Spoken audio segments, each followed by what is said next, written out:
Good evening. How are you guys doing? Mr. Kenny Alfred said it sounds like it's a church. How y'all doing? All right, I love the laughter. Very good. Amen. All right. Good evening, and thank you very much for attending tonight's Chamber Forum. I am Danica Foley Long with KWBJ TV 22. I am a member of St. Mary Parish Chamber of Commerce. In addition to that, I'm the current president of Toastmasters, St. Mary Toastmasters, which is an organization sponsored by St. Mary Chamber. We hope that you enjoy the program and learn something new about each of these candidates. If you don't mind, please stand for the invocation and the pledge, led by KQKI's Brady Burrell. Let's pray, please. Dear Heavenly Father, we thank you that we can gather together as a community in support of our children. We pray that you would give us wisdom, knowledge, and direction, that we would do and decide what is best for our children. We pray for the protection upon our students, our faculty and staff, our administrators. Give them divine guidance as they seek to educate our students each and every day. We pray for the candidates tonight. Pray that you would give them wisdom, unity, and direction. And God, and finally, our voters, God, that they would know and do what is pleasing to you when they go to the voting booth this November. We thank you for that. In the name of Jesus, we pray. Amen. I pledge allegiance to the flag of the United States of America and to the republic for which it stands, one nation, under God, indivisible, with liberty and justice for all. Thank you, Brady. Before we begin, I would like to thank and acknowledge a list of our dignitaries that have taken time out of their busy schedule, just as you have, to attend tonight's Chamber Forum. We will now begin tonight's forum with the candidates for St. Mary School Board that are available to attend our forum this evening. But before we go, I'll give a list, and if you don't mind, please hold your applause to the end. Parish President, David Hannegriff. Mayor of Berwick, Duval Author. Mayor Pro Tem, Mr. Lud Henry. Berwick Councilwoman, Colleen Askew. And representing Young Memorial Campus as the campus director, Tammy Moore, as well as St. Mary Parish School Board. Anyone else I may have missed, and I do apologize. Thank you very much, Mr. Mike Taylor, who is present with St. Mary Parish School Board. Thank you. Our candidates for yes, thank you. Thank you. Our candidates for tonight, I will introduce them just by name. Following that, they will give you their introductions. Representing District 3, Kenny Alfred. District 3, Lindsay Anselum. District 5, Jacqueline Castillo. District 5, Ginger Griffin. District 7, Murphy J. Pontiff Jr. District 8, Scott Babin. District 8, Chad Parody. District 11, Rhonda Dennis. District 11, Roland Verrett. Now you can give applause. Very good. Each candidate will have 3 minutes to give his or her opening statement. As you see here in the front of the stage, we have Ms. Lori Broussard, dressed in white and black. She is our timekeeper for the evening. She will hold up a sign that will determine our 1 minute left, and when the time is completed, she will ring a bell. Give us a demonstration.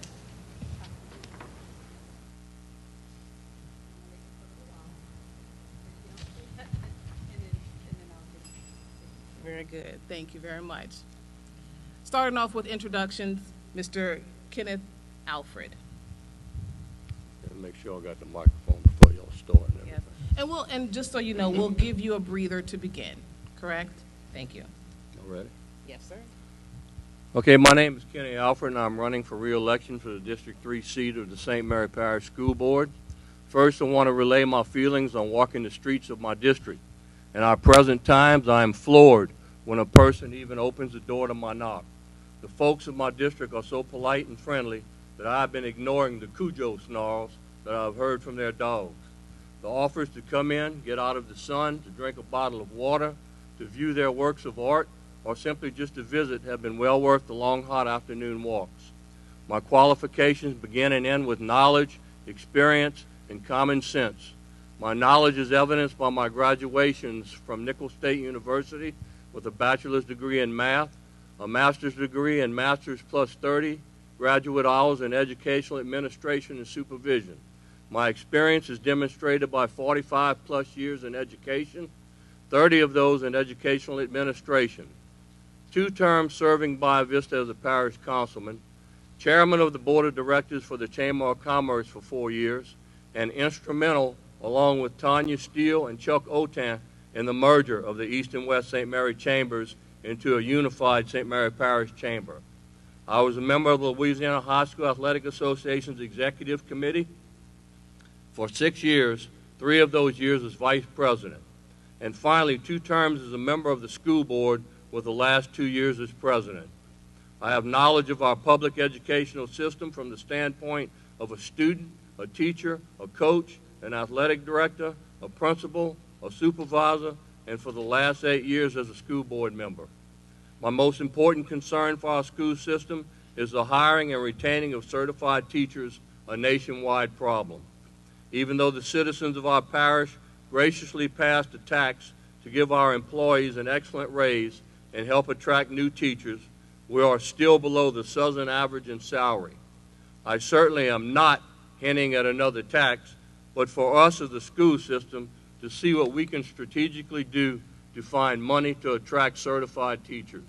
We also need to be assured that we place extremely qualified personnel in our Department of Human Resources, the face of our system to newly recruited teachers.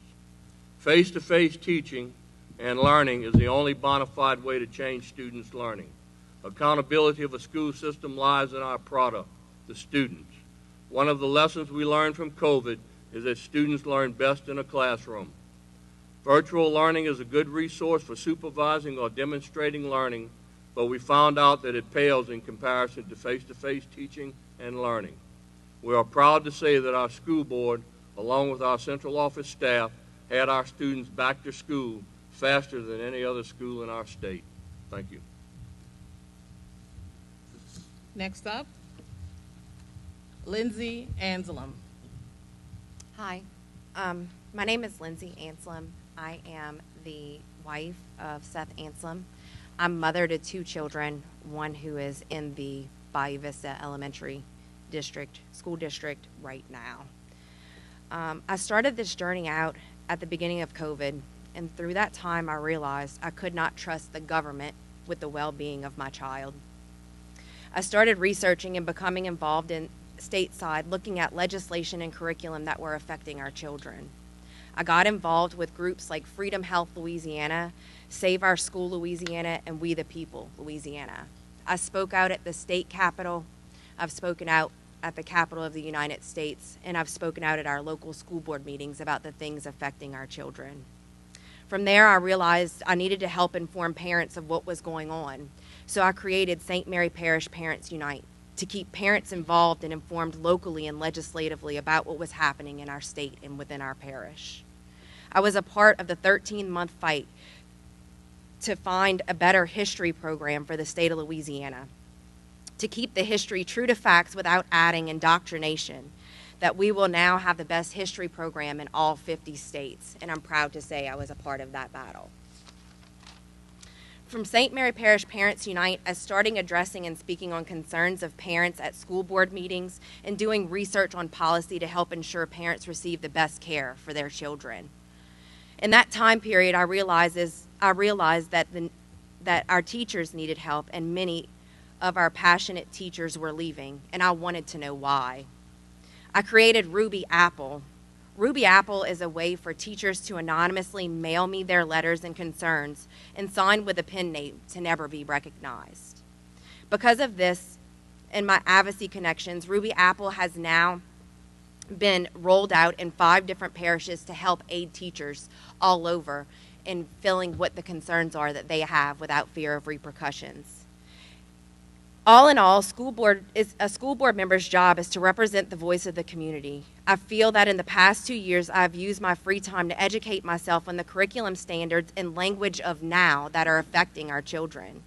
I know the signs and what to look for to protect our children. I am a parent, and I listen to the parents and the needs of all of the teachers. And what I am not afraid to do is stand up for what is right and speak out on hard topics. I want to do that, and I want to protect our students, our teachers, and our staff. Next up, Jacqueline Fields Castillo.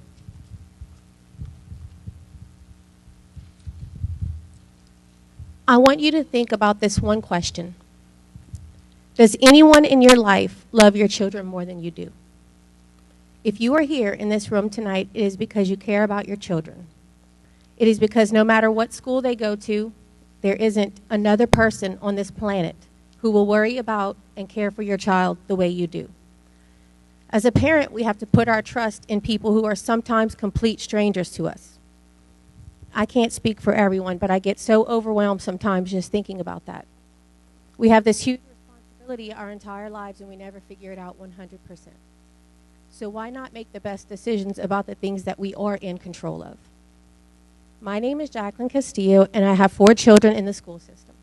I'm a college graduate, a veteran, a helper in the community, and a member of Toastmasters. My main interest in this election is to be a parent and to get parent involvement back into the schools. I would like to provide you with information. I want you to have an opinion. I want you to be heard and seen. Most importantly, I want to be the one to listen to you. If you are unhappy with the way things are going right now, you have to make different decisions. We have long forgotten that school board members work for you, your children, your grandchildren, your nieces and nephews. It isn't a once-a-month meeting type of job. It is as long as a parent has a concern kind of job. And we all know that that is 24 hours a day, 7 days a week. I can't promise you that I can do all of these things all alone because I'm only one person. But together is how we make changes that benefit our children, because that's who I am running for. I'm running for my children and for your children.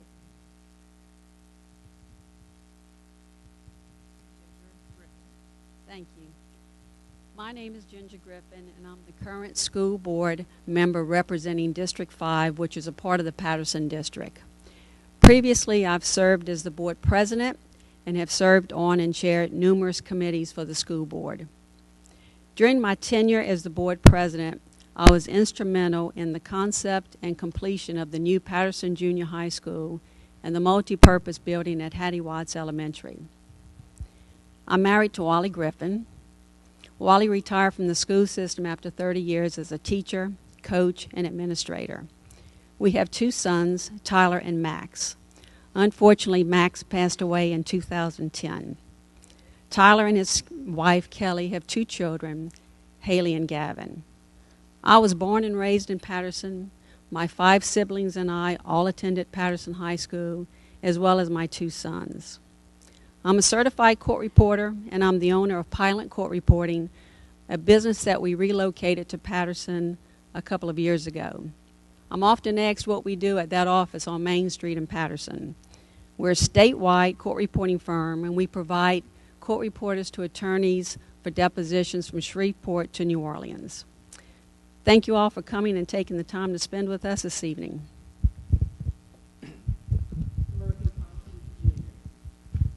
Good evening and welcome to Kemper Williams Park Complex, and I can welcome you because I'm on the Kemper Williams Park Advisory Board, and I've been on the board for 25, 30 years, don't even remember.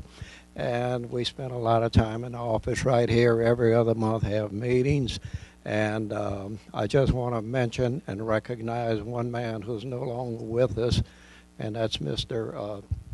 Garisco, Mr. Frank Garisco. He spent his whole life working on this place and turning it into one of the most valuable recreation centers in St. Mary Parish. Thank you, Mr. Garisco.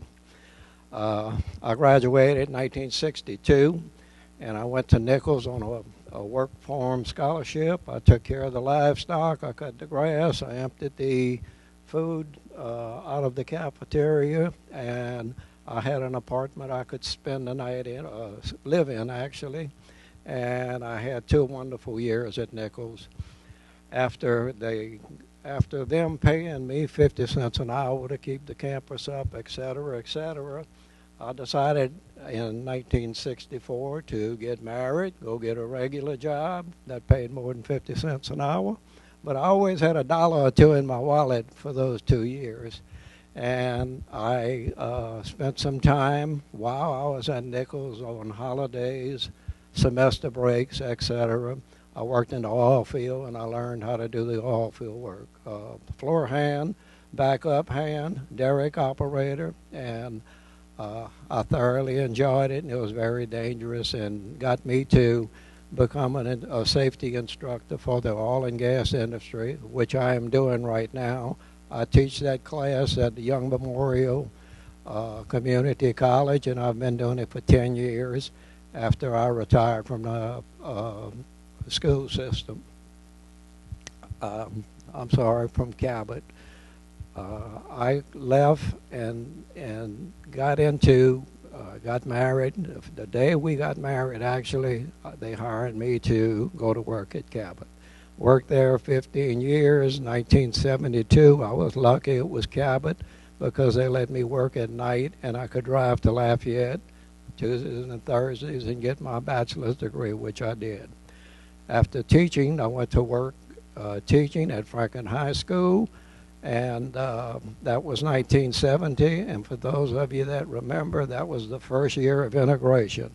Amazingly, we were all dumbfounded, didn't know what was going to happen when integration went full. We all grew up with the same people, et cetera, et cetera. And what I decided to do was to, time to go. Thank you. Good evening. My name is Scott Babin, and I'm running for District 8's school board position in Berwick. Veteran of peacetime and of wartime with Desert Storm. I'm also a retired public education teacher on the high school, junior high, and elementary levels. I'm an active member of Louisiana Save Our Schools, as well as the St. Mary Parish Parents Unite.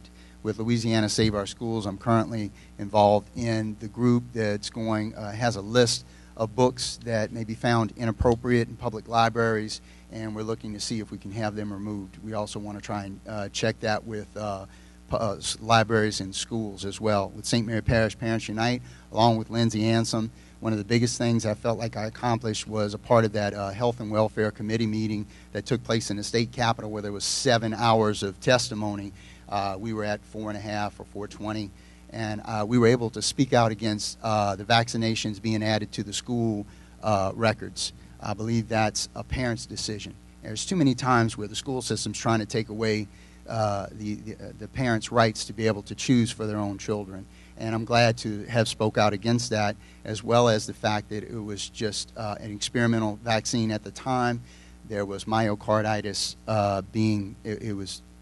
data was driven that it was in young people for myocarditis. There was a lot of questions in regards to it.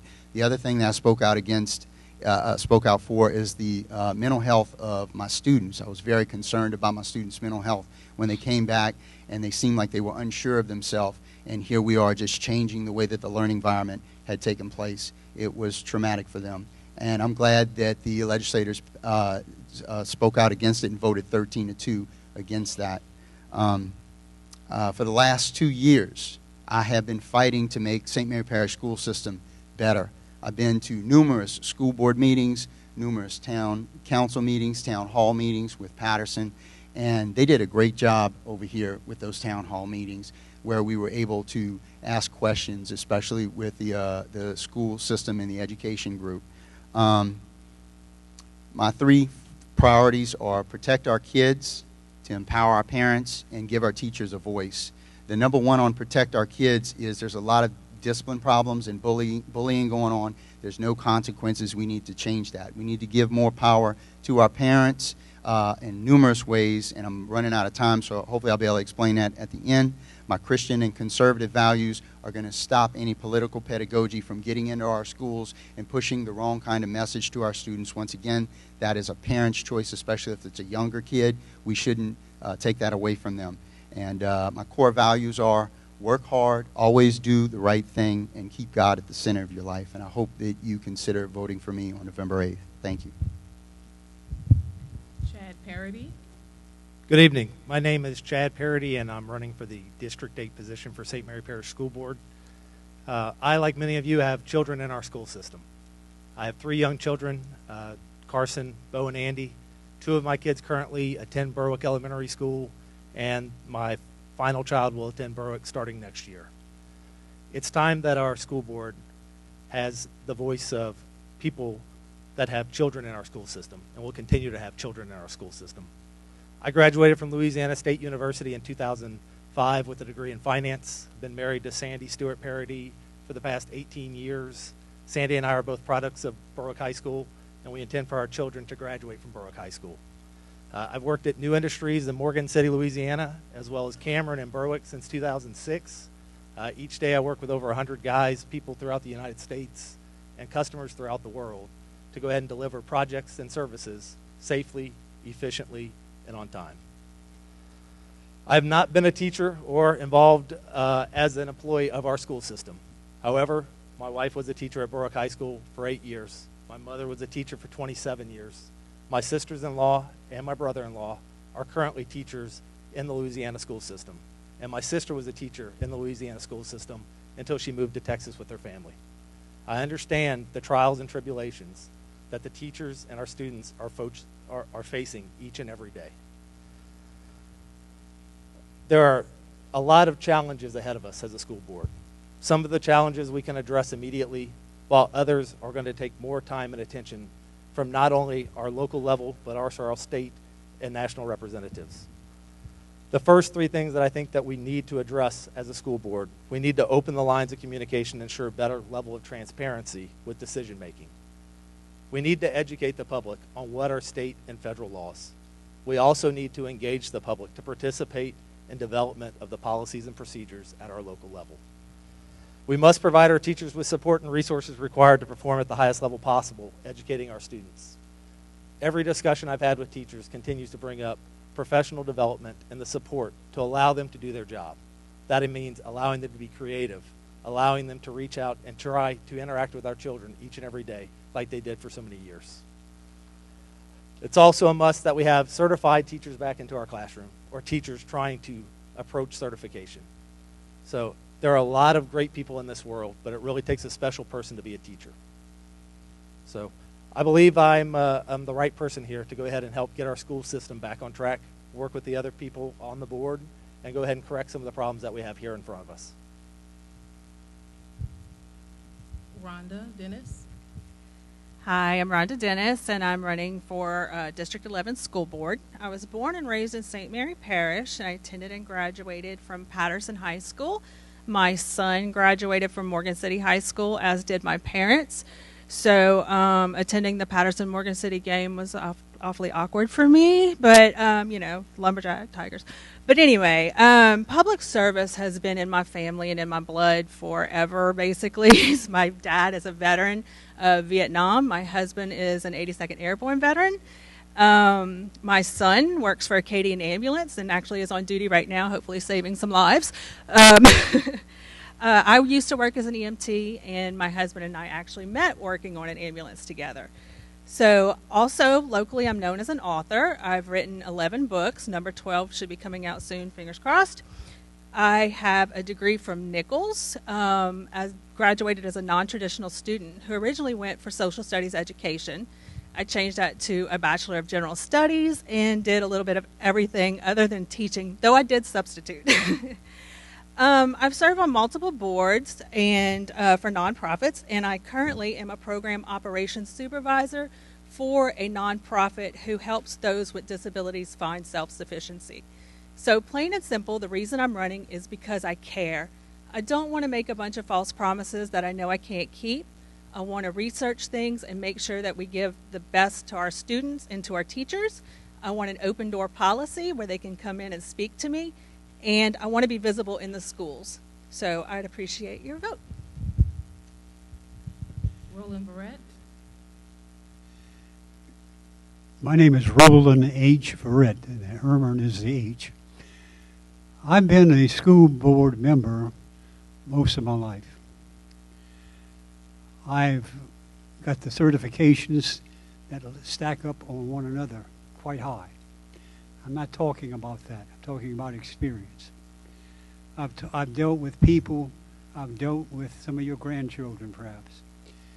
The fact is, we live in a world that's changing. It's changing drastically. In the past 2 years, we've been faced with problems with our environment, with the illnesses and so forth, COVID, etc. This is not something simple to take, not something easy to overcome. It's something you have to learn to tolerate and live with.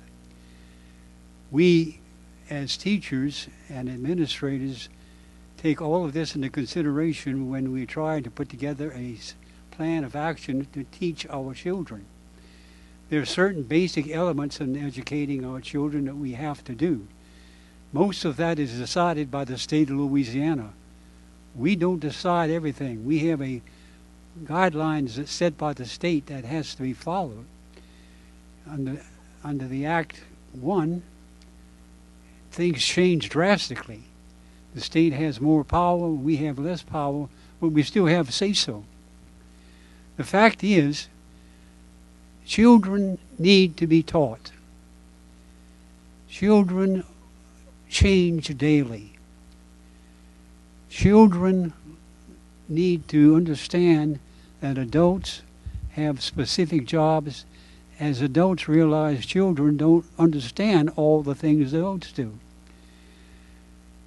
I ask your support in going back in there one last time, because I've fought with this. I've fought all the issues. I'm well aware of what's going on. If I could say I can fix everything, I'd be the biggest liar sitting up here. Nobody can. Anybody says they can cure everything, he or she is a liar. You can't. You got 11 board members, you can make some changes. You need 8 votes, 7 votes. You're not going to get 8 or 7. The fact is, we need to do what's best for the children in the time allotted. I plan to continue to dedicate myself to the children and see that they get what's necessary, especially in this time of dilemma with education being messed up, with illnesses and so forth. I could go on for hours talking about this, but this is enough. Thank you. Yes, thank you. Okay, I just want to preface, this is a very structured event, but I want you guys to relax, because I want to tell you, just from me, thank you very much for throwing your name in the hat or returning to do this for our community as well as for our kids. Also, thank you for coming out and spending your time to get to know these candidates.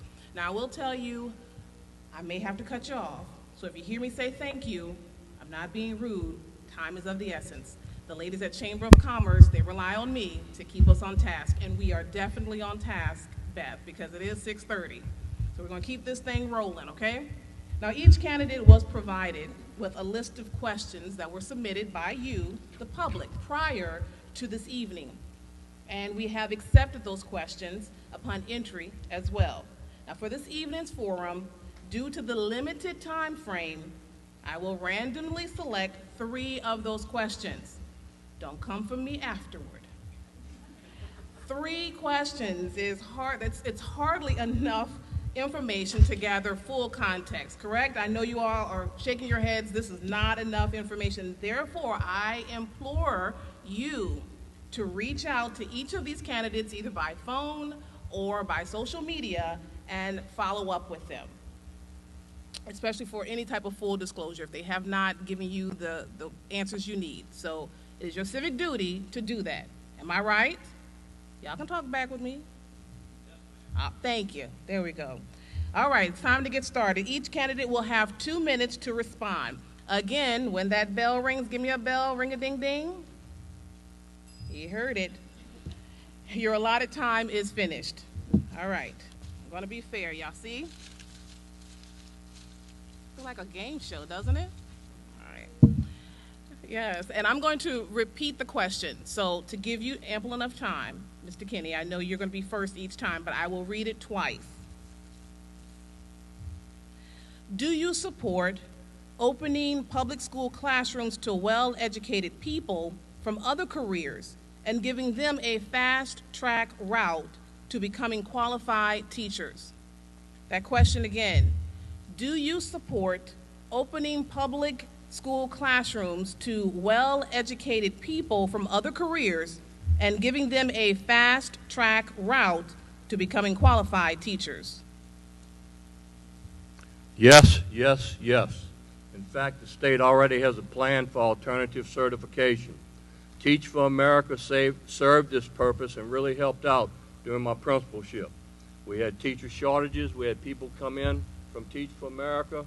They were intelligent people, like we're saying, and they had a brief training on the state level, and they came in our classrooms. They had to stay for 2 years, which they did, and so I'm definitely in support of that.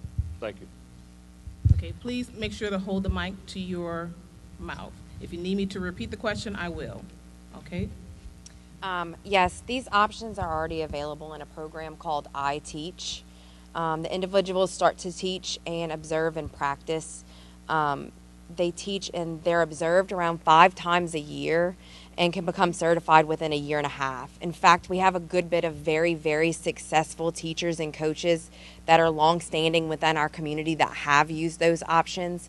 And I do believe that if they are well and knowledgeable in their field, if it is something pointed towards that, a lot of times experience in other fields can outweigh a ridiculous amount of education because the passion for it is already there for the students. And so I do feel like it lends itself to a passionate environment for the kids, and who shouldn't have the option to do those things. So.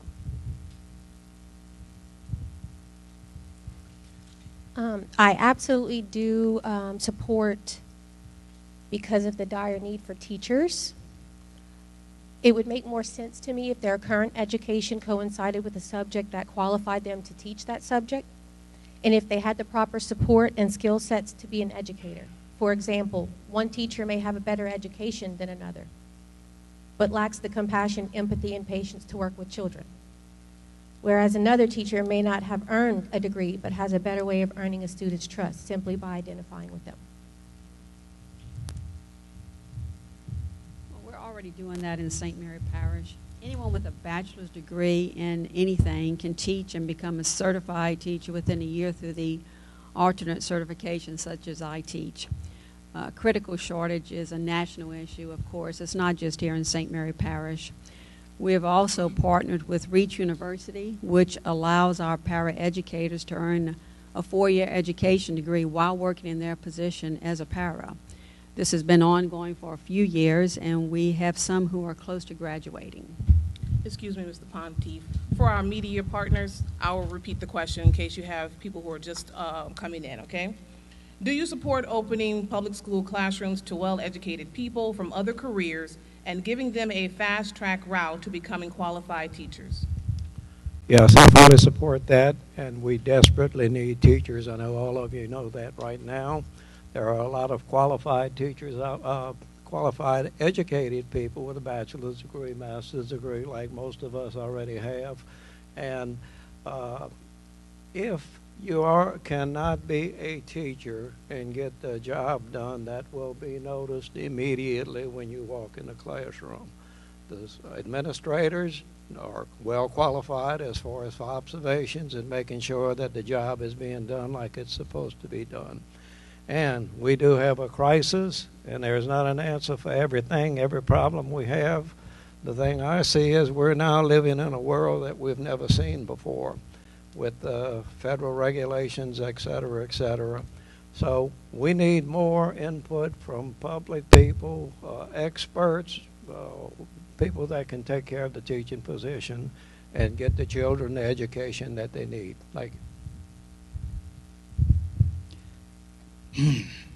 I'm glad I can give you an option. I do not agree with the question suggesting that well-educated people can be teachers. If you've ever stepped into a classroom, you know that teachers are born, they are not made. In my 25 years of teaching experience, I've seen people try to come into this profession and leave 3, 5, 10 years down the road because you're born. Once again, you're not made for this. The Teach for America program, I want to make sure that you understand what that's about. That's about giving someone who has any major whatsoever, and as long as they teach 3 years in the school system without any prior knowledge of teaching, they get just the very basics, they can get rid of their student debt. I don't believe that that's necessarily the answer. We need to keep our teachers here. We need to focus on that instead of keep replacing them with people who are not teachers, because that problem will continue. If we have discipline or a problem in discipline in the classrooms, that problem will continue and teachers will continue to leave. 5 to 6 years ago, we raised grade level expectations of kids. We raised the expectations of teachers to perform on student learning targets, but yet we're not addressing that. We're not addressing why the teachers are leaving. The morale went down 5 or 6 years ago with teachers with that, and it's going to continue to do that. Make sure our salaries, we can do things by making sure our salaries are they're up with other parishes around here, and we can try to develop more trust between the teacher, the principal, and the COC so that they believe that they have their back, so that they won't leave. We have also entirely too many expectations with our qualified teachers. The answer is yes, we'll throw those unqualified people or the people that are not born to be educators in the classrooms. But in the end, we've got to fix the problem that's happening, and that is the loss of our teachers. So I do support opening the public school classroom to well-educated people from other careers, provided these people are working towards becoming a certified teacher through professional development and instruction. We can't ignore the fact that we do have a shortage of teachers in our system. However, we do have to support those new teachers and other teachers coming from other professions with the support that they need to understand classroom management, empathy, working with the kids, and teaching on a regular basis. So I also agree with what Scott said. We do have to work on retaining the teachers in our school system and in our parish. There's a number of ways that we can do that to continue to try and encourage those and support those to stay here for the long haul.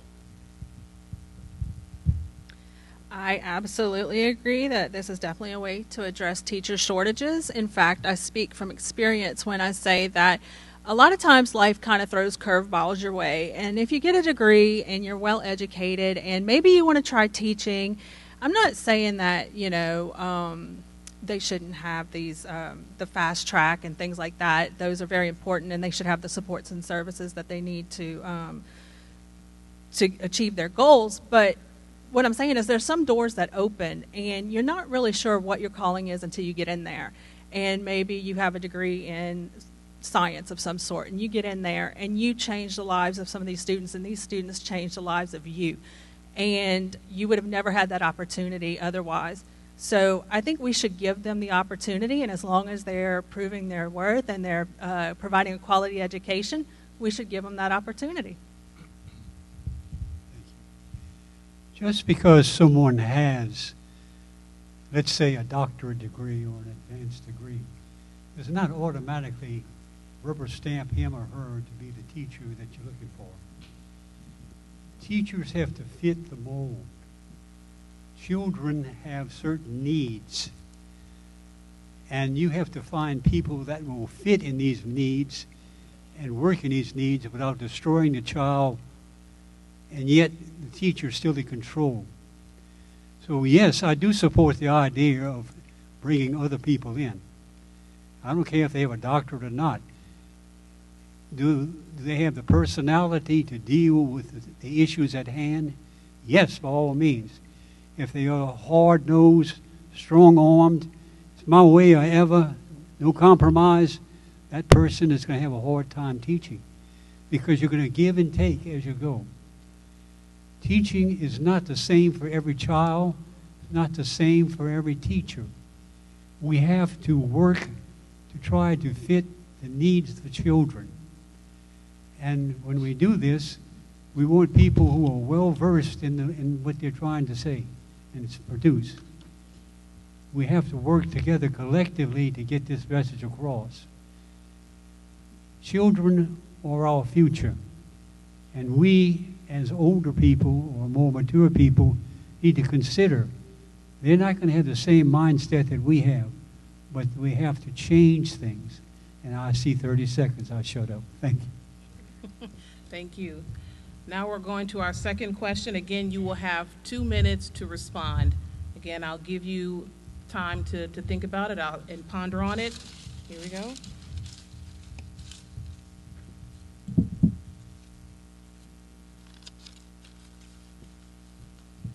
How will you engage the community to improve public schools in the district?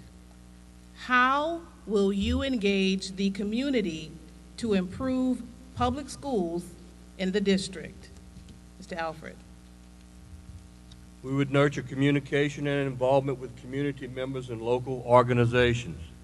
We would build relationships with the St. Mary Parish Ready Start Network to foster learning before kindergarten, and also with the Tesh Action Clinic and the Ochsner Foundation. We would utilize various media and communication outlets to keep parents and area communities informed. We would continue to expand partnerships with South Louisiana Community College.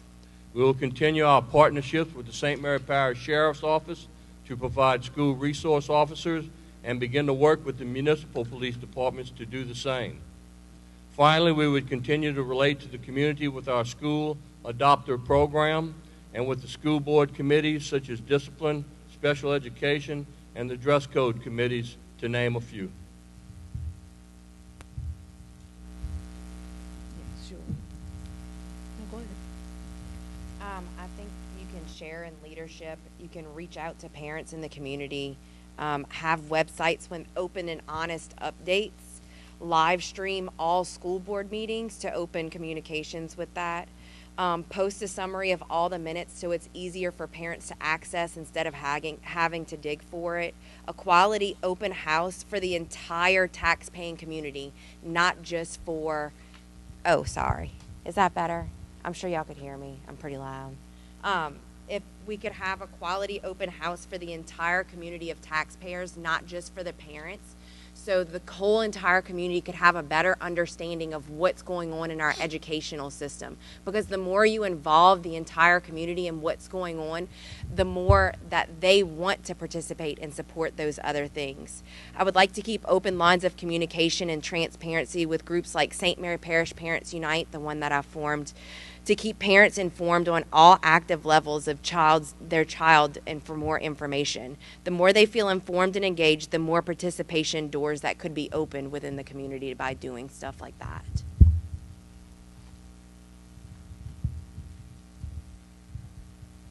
I will engage the community by continuing to be present. Having 4 children from kindergarten all the way to high school has me getting to know other parents and their children in the community when I coach soccer, when I coach baseball. I attend and volunteer for school events with my children, and I've rallied behind parents who have needed assistance. I also do local fundraising, and I think that a great idea to get the community involved with public schools is to find sponsors like local businesses who love investing in our children and host a movie night or even just a community walk outside of school hours. If you've ever seen a child outside of school when they see their teacher or their coach or their principal, it makes them so excited to see them outside of their school clothes or, you know, at a community event. And it's really exciting for them to just be able to get to know those people who they're with every single day outside of school. Thank you. Would you read the question again, Sure, please? I will. How will you engage the community to improve public schools in the district? Well, approximately 10 years ago, we did just that in Patterson. We saw the need for a new junior high school and a multi-purpose building at Hattie Watts Elementary. Myself, Ms. Bajeron, who was the principal at Patterson Junior High at the time, and Ms. Freyu, who was the principal at Hattie Watts Elementary, every afternoon after school and on weekends, we would walk the streets. We knocked on doors. And what Jacqueline said about the kids seeing you out of school, it was true. We'd go down the street and kids were running in the street, Miss Freeyou's coming, Miss Freeyou's coming. And so parents would welcome us in their homes, and they understood what we were asking of them, that it was a lot. We were asking you to support this tax and allow us to build this that we felt like our community needed. That proposal went to the voters, and it passed. Also, recently, the board successfully passed the first locally generated raise for employees in over 20 years, just to bring teacher pay to a point where we could compete with surrounding parishes. That passed even with quite vocal opposition from some of our local politicians. Thank you. Thank you. We've been fighting this battle for a long time, and the answer is going to be tough and a lot of work. I find that the parents are excited and highly interactive with extracurricular activities, which are fine, but that doesn't help the agenda that we're actually supposed to be pursuing, and that's learning science, math, English, and those courses, what have you. What needs to happen, as far as I'm concerned, the things we're seeing from the laws that are coming down, that we need to follow some of these laws which don't make any sense. And it affects the school system, it affects the children, and it affects the parents. The parents, I believe, are willing to do what needs to be done to be interactive with the schools, but there are also many, right now in these generations have changed, and they're having to work and what have you, just like the husband is working, the mom has to work, and everybody's tired come nighttime to go to sleep. But we need to do some instruction for the parents, get the experts to come here and work with them and show them what needs to be done to get them more interactive with the school system.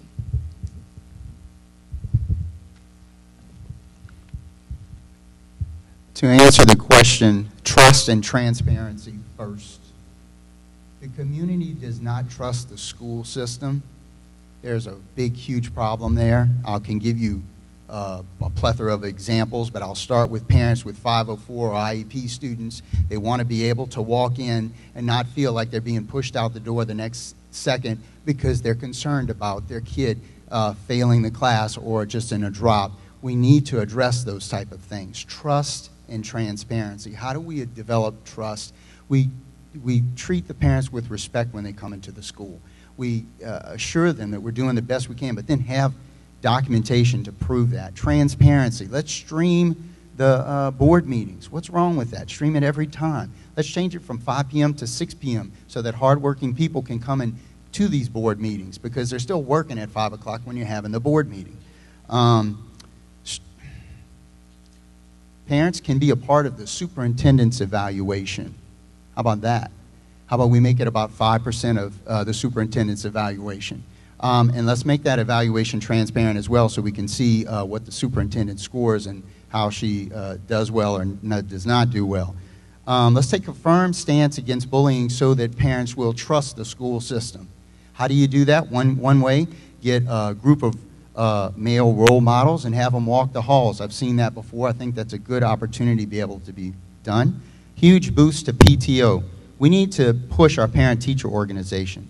Have seats at every faculty meeting for schools. There's a parent there, okay? Get the police department more involved. Have them park in the parking lots of schools, walk-throughs, participate with the schools. And the last thing, be more pro-business as a school system. We butt heads with the business community, but we can't make it through this economy alone. We have to work together with them. Like Metal Sharks, that was 300 employees. What if they voted against that sales tax that we hadn't received since 1987? I will repeat the question. How will you engage the community to improve how will you engage the community to improve public schools in the district? So I think the first step for us to go ahead and improve or engage the community is to be available to the community. I'm fortunate enough that attending quite a few functions with my kids, I do run into a lot of parents, a lot of teachers, and we're also friends with a lot of parents and teachers. By making myself available, I'm also showing them that I'm honest.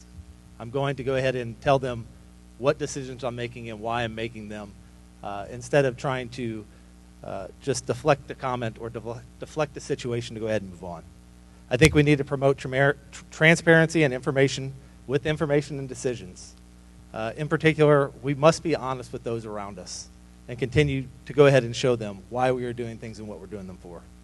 And we need to provide the correct platform where board members are available to listen to the concerns of the students, teachers, and administration. So a big positive, we have to encourage our parents to not bash our teachers, bash the school system, and bash our principals. They're humans too. They have kids, they have lives, they're going to work with us in the community.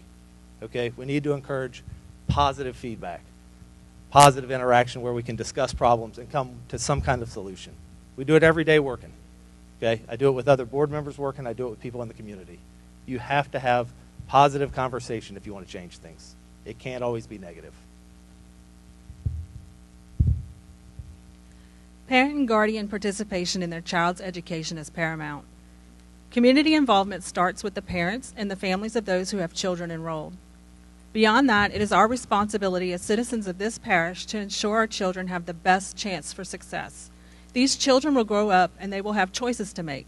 Will they stay or will they go? Will they provide positive contributions to our community? Granting them a solid educational foundation does not guarantee future success, but it does give the absolute best chance for it, so it is essential to have the support of the community. We need to be in a partnership together to ensure the success of this. I promise to have an open door policy where I encourage open and honest communication about your concerns and suggestions to make all of this happen. We must, as a community, present information to all the followers of our children in this case as to what we want, what we stand for, what we're going to accomplish. Not every child in this district is the same. Yes, they're all human beings. They all have minds and souls. They all have an ability to think. The ability to think, the ability to learn is also valuable. However, we need to consider what we're trying to get across. Will the child understand what we're trying to say? Are we doing things that will confuse them? We need to speak in a language that they understand. And in doing so, we will make a change.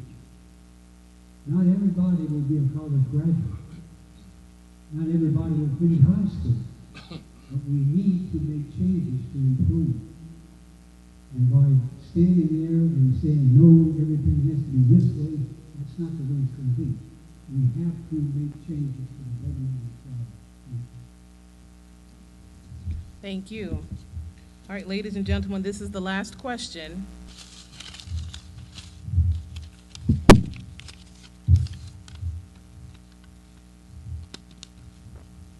All right. Act 1 of the Louisiana legislature impacted local school boards. As a candidate, how do you view the state's action in the board governing the school system? Again, Act 1 of the Louisiana legislature impacted local school boards. As a candidate, how do you view the state's actions in the board governing our school system? As a board member, I like it. For one thing, it takes the politics out of running a school system. I kind of call it the football coach's rule. In the past, before Act 1, hardly any board members ever tried to influence who was hired for a biology, math, or English teaching position.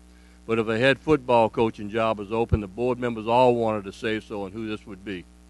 The school board's job is to govern, hire the superintendent, manage the budget, and make policy. Their job is not to micromanage the day-to-day operations of the system. However, board members do not like surprises. They like to be informed. Act 1 changed the process of hiring new teachers and principals and et cetera to the public schools. The old law school board had the authority to select teachers with recommendations made by the superintendent. Now, with the superintendent making hiring decisions, it was designed to take a less political approach to the good old boy system in that process. In theory, it's wonderful that a qualified superintendent make that choice. But if the superintendent's choice in itself was a good choice, that would be great. But itself,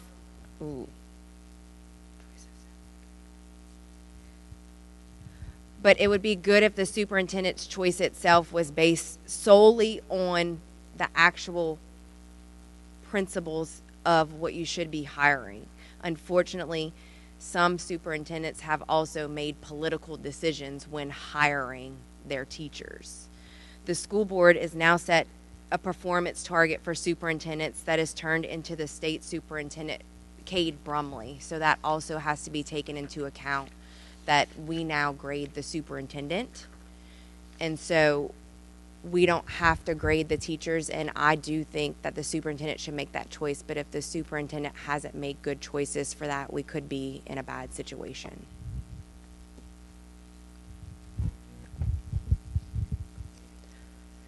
Simply put, the board controls the budget, approves policies, and hires or fires the superintendent.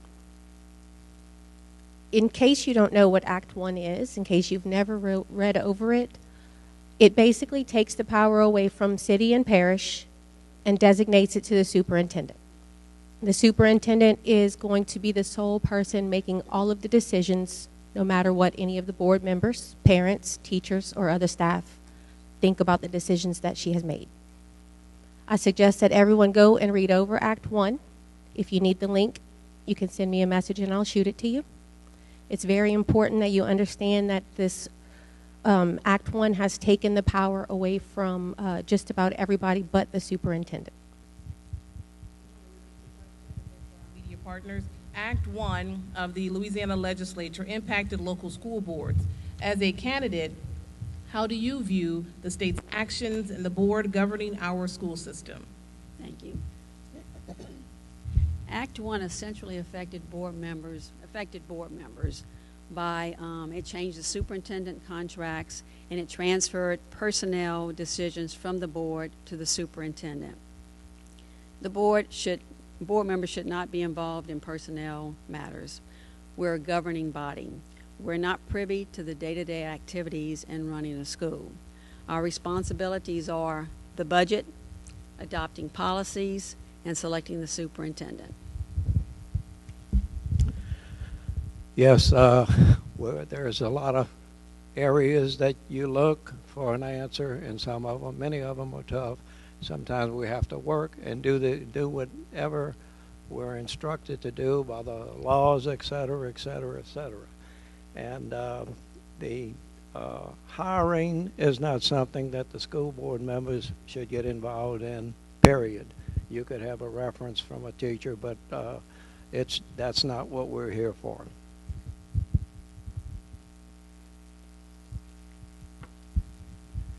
Okay. The best thing about Act 1 is the merit pay for teachers. I'm going to come back to that with an idea.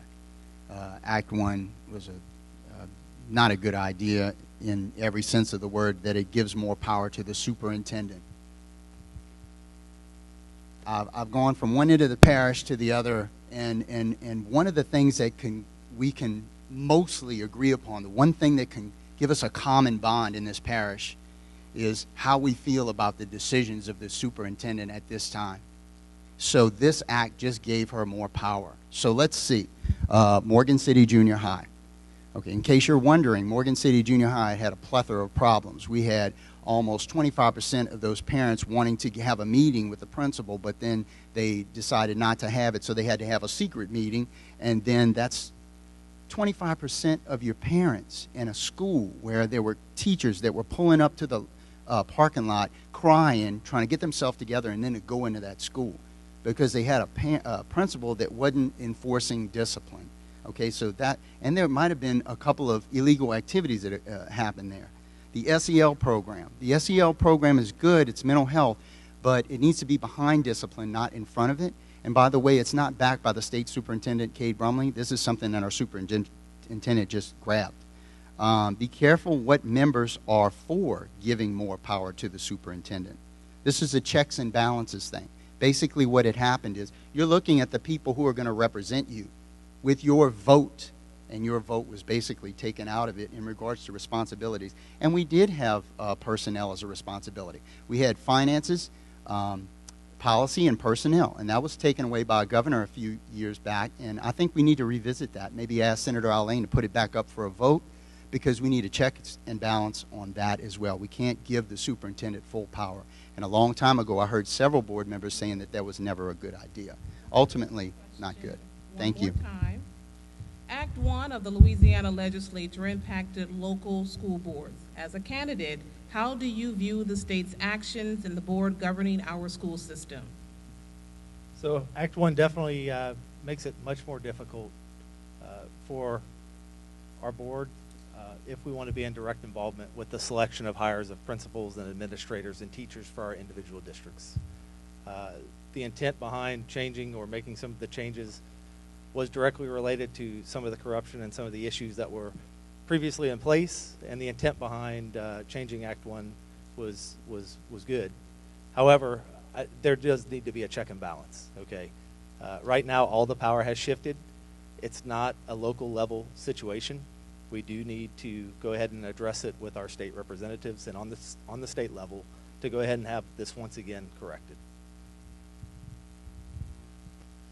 I also agree with checks and balances and one person holding too much power not necessarily being the best thing. I also know Act 1, though it decreased the role of school boards, the limited role does not mean that school board members cannot work with stakeholders to brainstorm ideas that would strengthen a district. From creative ways to recruit and retain teachers, to working with families to increase parental involvement, a board member can still collaboratively work with others to make a positive impact on the district that he or she serves. First of all, we need to realize Act 1 was passed by the state legislature.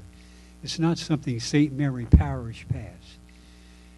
Act 1 applies to all of St. Mary Parish, all of any other parish in the state. We have to follow the law, and that is the law. Do we agree with everything that Act 1 is advocating? No. We don't agree with anything is advocating all the time. However, Act 1 tells us that as a school board member, we can decide on the amount of money we can spend, provided we have it, what things we can teach, provided they fall into categories acceptable. But we can't tell the state what to do. They're big dogs, they do the barking. We follow. It takes a massive undertaking to change that, and this was done about 10 to 12 years ago. It's not something that just happened. Is it easy to deal with? Not all the time. Sometimes it's a blessing. Thank you. Thank you very much, candidates, for your time. At this moment, we are going to give you 3 minutes to summarize your platform and your candidacy. We started off with you, Mr. Kinney, and we're going to end with you whenever you're ready. I'm going to be on a plane tomorrow. Hope nobody's got COVID.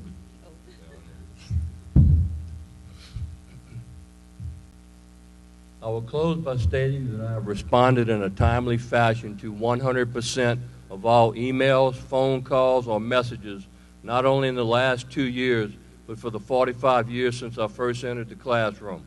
I am readily available to all of our stakeholders, not only in Bayou Vista, but all of St. Mary Parish. This is very important to me. My opponent has stated on social media that the school board is proposing CRT training for our teachers, and that is absolutely false. Statements like these are some of the dangers of social media to our system because some folks believe these statements. Another statement on my opponent's Facebook page refers to signs posted in the community saying re-elect, which mine says. The post asks, are they doing anything about situations right now while in office so that they deserve to be re-elected? First of all, no one person accomplishes anything on a school board or any other board without the support and vote of the fellow board members. So I will refer to a small part of what we have done as a board. We have continually managed a balanced budget of about $100 million. We have minimized our employee increases in their insurance premiums with no increases to the employees the last few years. We are in the process of increasing the number of school resource officers in the schools. We have consolidated 2 schools and sold the buildings, resulting in savings of millions. We added 4.5 secretaries to our schools so that each school would have a minimum of 2 secretaries. We passed a tax securing a $3,000 raise for teachers and a $1,500 raise for support employees. We gave COVID-related stipends of $2,000 and $1,000 to our employees. We raised coaching salaries, and we have successfully managed the distribution of over $30 million of ESSER funds, just to name a few of the accomplishments of the current school board.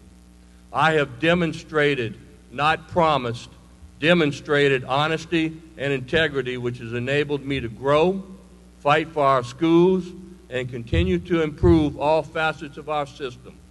Live streaming and 6 o'clock meetings are fine, but are small potatoes compared to what our board, and especially our superintendent, faces on a daily basis.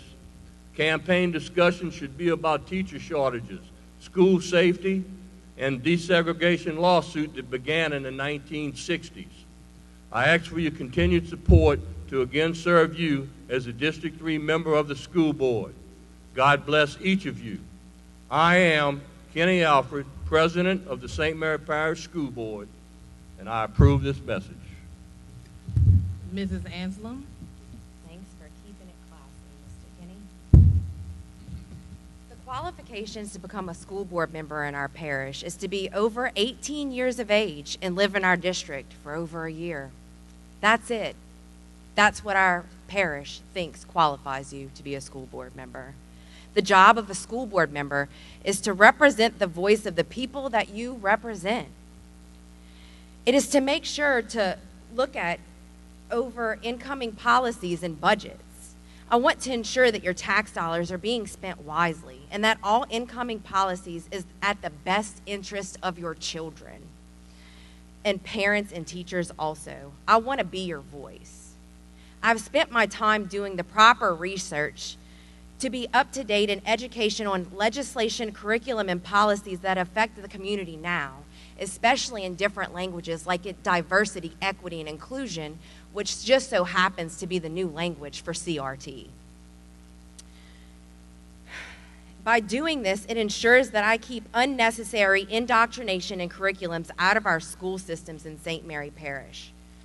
I can and will continue to tap into all of my networking resources throughout many different districts that help benefit the community and me as a school board member. I can balance a checkbook quite easily and really well, but my superpower is the willingness to listen to the people and to use my research skills to benefit the community. By creating my group, St. Mary Parish Parents Unite and Ruby Apple, I've tapped into the resources and the concerns of the parents and teachers.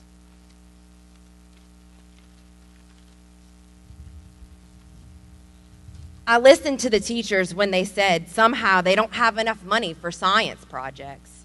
I listened when they felt like they were not valued and that the methods were dictated to them, buried under too much time spent doing unnecessary paperwork. I listened to them when they said that they were scared to speak out of fear and repercussions of legal actions. I listened to them when they mailed me all of their anonymous letters stating what was happening in this community with the superintendent and other things that were happening. These are the letters from actual teachers in this district saying that they need help and they want change. I listen to the parents that are calling me when their children are being bullied and they don't feel like their certain school board members have listened to them. I created files tabs on St. Mary Parish Parents Unite so they could have access to the proper paperwork that could be filed through the state, locally, and with our board to have bullying and witness statements. Parents feel trampled on. They feel helpless right now for their children. They want transparency, and it is far from what's been given to them. I want to help find policies that can be brought up or changed to facilitate this. I have been actively trying to help our parents. Thank you. Mrs. Castillo. Mahatma Gandhi is often credited for saying, "Be the change you wish to see in the world." So I leave you with only this. It is up to you to make the change. If you have had even a single worry recently about any of the recurring issues happening in our schools, if you've had any worries over the last 10 to 20 years that the same members have been elected, I highly suggest that you make the changes now. The changes that you make now will be for the next 4 years. Now is the time to elect the people who are ready to make those changes for you. Mrs. Griffin? Thank you. I want to thank my constituents for the past support and hope that I have proven to uphold your vision and provided representation that align with your beliefs and values. As a board member, I have focused on school system financial stability that has created greater access to technology, school security measures, teacher retention, and eligibility of all students to receive free school meals. During my time as a school board member, I've attended greater than 95% of our scheduled meetings. When I first considered running for school board, I attended school board meetings for a year prior to qualifying. I wanted to gain perspective and knowledge on the roles and responsibilities of a board member. With the exception of Mr. Pontiff, who has more knowledge about maintenance than any of us here put together, not a single new candidate here has been to a maintenance budget meeting. Some have attended a few of our regular monthly meetings, and some have been to none. While I appreciate change, it can be a positive thing. There's no replacement for experience and knowledge. I'd like to thank all of you for coming out here and joining us this evening, and I ask that you continue to support me as your District 5 school board member. Mr. Ponte? Continuing on where I left off in the beginning in the introduction, I'd like to finish up quickly and let you know that I did get my bachelor's degree. I got a master in administration for elementary and high schools. I became a principal at Glencoe Elementary, a model school, and a supervisor of vocational education, plus a maintenance supervisor. And I retired in 2003, and I've been teaching at the community college, the oil and gas industry, after I retired part-time, and I'm still doing that. I just want to let you know that I've stayed. Now, the big problem that I see is we as a system are governed by laws that are constantly changing in a legislature, the state, federal legislature, and you can do everything you can to try to keep up with those things. But just when you get a program going, somebody changes it to do something else. It's very tough, so I'm sure we have some teachers in the audience that understand being a teacher is very difficult, especially right now with what's going on with the school systems, the gun violence, et cetera, et cetera. You cannot teach a class when you're worried about somebody coming in your room and you got children that you have to take care of and defend. A lot of teachers have been shot under these circumstances across the United States, and it's happening all over the world. So you cannot do a job when you have these things hanging over your head. If you're a teacher, you're going to survive, you're going to get the student taught, they're going to pass their challenges with tests with the state, et cetera, et cetera. So teachers can get the job done, but you don't need people twisting things up all the time for whatever reason they need to change. All of you have had a good education. I find that this has happened in the last 10 or 15 years where the laws are coming down and it's very difficult to change what you've been trained to do. Mr. Babin? I wasn't going to start like this, but I have to echo what Mr. Pontiff said about program managers choosing one or two. They choose a program for the school system, and then all of a sudden, 2 years later, because it didn't produce the results that they expected, they change it. That is no way that teachers can master a program. Leave it in there. Let the teachers master the program, and I promise you, you will see change. The other thing he said is about safety in the classroom. Oh my gosh. Okay, so how can learning take place when the kids don't feel safe and when the teachers don't feel safe? We got to send clear messages as a school system. We've got to say we've got discipline under control, because do we? We've got the drug-free zone, and we're going to enforce it. No vapes. We'll catch you in the parking lot. That's another problem. It's unfortunate that our kids have been addicted to these things. But that's drugs being bought in the school. We should have a no-tolerance policy on that. What happened to our no-tolerance policy? I don't know. If anybody sees it, let me know. We're now at a see nothing, say nothing type situation. That's not the way that I went through the school system. My 3 priorities, once again, are protect our kids, empower our parents, and give our teachers a voice, protect our kids with discipline and bullying. I've already talked about empowering our parents, but let's go to the last one. Give teachers a voice. I see them as wonderful. Miss Barbara Lalure is here. She stood up for teachers, and she stood up for what she agreed and thought was right. And teachers, kindergarten, first grade, and second grade, most of them did not want to departmentalize. They said, our kids love it here. They love it with us. The transition makes it harder. Guess what? Upper management said it doesn't matter. And upper management said it doesn't matter to the principal. That's a problem. If you're not going to keep an open mind to that, there was a question that said principal autonomy. That's a concept. How about if we give autonomy to our teachers so they can teach again? Let's let teachers teach. Imagine that. Give them the creativity to be able to do it. Stop putting all of these expectations on our kids and our teachers because they don't have time. It's taken the fun out of teaching. Those are the major problems. Those are major problems we need to address. We need to fix those things. I'm a retired school teacher. I've seen it time and time again. And I was lucky enough to be talking with someone in the neighborhood when I went door to door. They listened to me and they said, you know what? You sound like the parents candidate.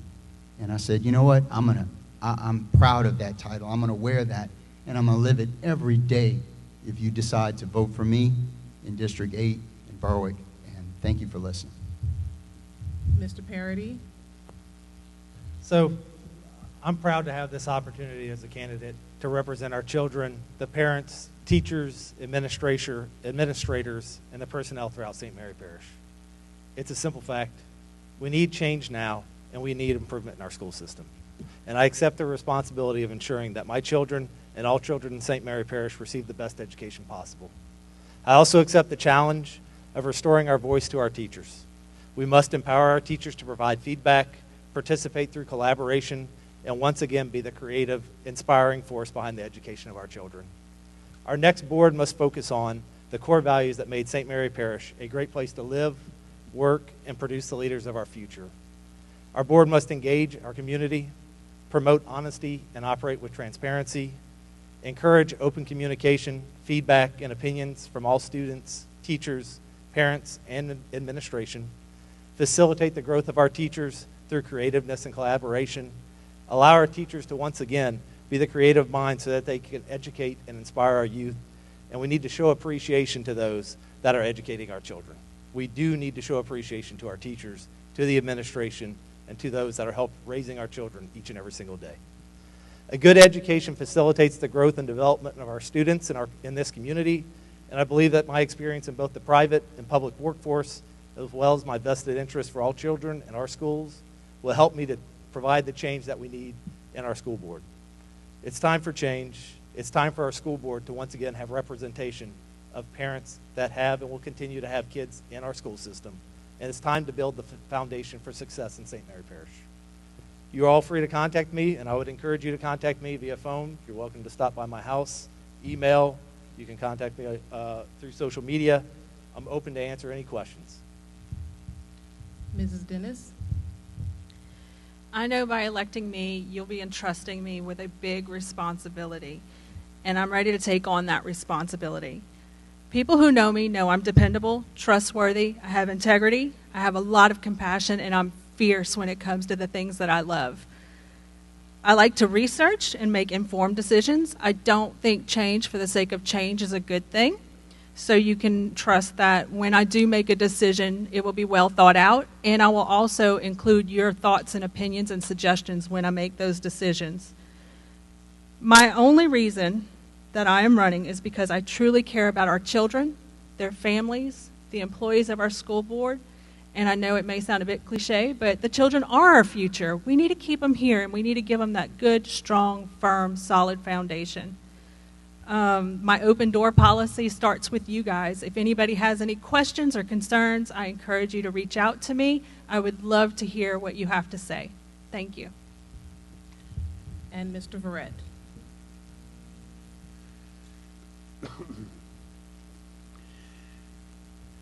I am concerned about making sure we understand what we're doing here as far as board members. As a board member, I stand for an up-to-date program of studies that uses current textbooks, materials, and aids by quality, well-screened teaching personnel. Many times we have to teach the teachers to teach, and that's not unusual. Everyone has to learn the profession. We have to have physical responsibility. We can't just simply throw the money away. We have to be accountable for it. We have to spend that money wisely. Board members, administrative and faculty, students and parents need to be responsible and accountable for their duties in bringing up this child. It's not just the child, it's not just the parent, it's all of us. We need to be fair and impartial in the way we treat people. Employee benefits and compensation for employees is important. We look at that, but that's not the main reason we're teaching. We want to help children become better adults. And finally, as a board member, you need to be seen in the school. You're not the teacher, but you need to be seen. The thing is, right now, with the problems with the sicknesses that are going around, we don't want too many strangers walking about the school. Now, I believe that we can do this job if we all stand together. I'm willing to do it. I've done it for 40 years. And I have no magic answer, but I'm not going to give up. And you can look at my people I've worked for, people I've worked with. I don't think you're going to find many who will slam dunk me. Thank you. All right, thank you very much. Please give them a round of applause.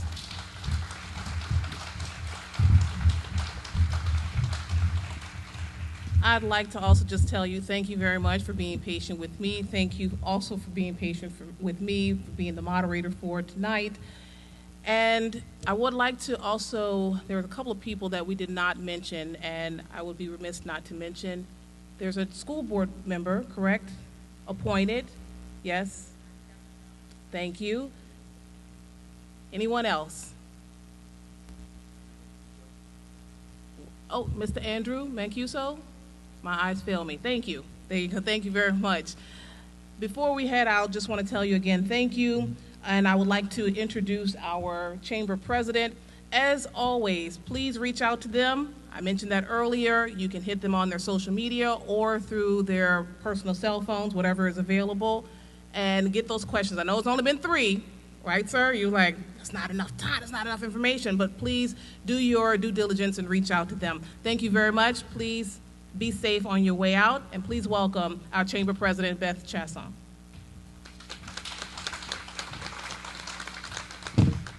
Good evening, everybody. Thank you for coming. I'd like to take a minute to thank our timekeeper, Ms. Lori Broussard, for taking time to help us this evening, our lovely moderator, Ms. Danica Foley-Long, my assistant, Trinisha Hayes, and all of her hard work to help me put together this forum.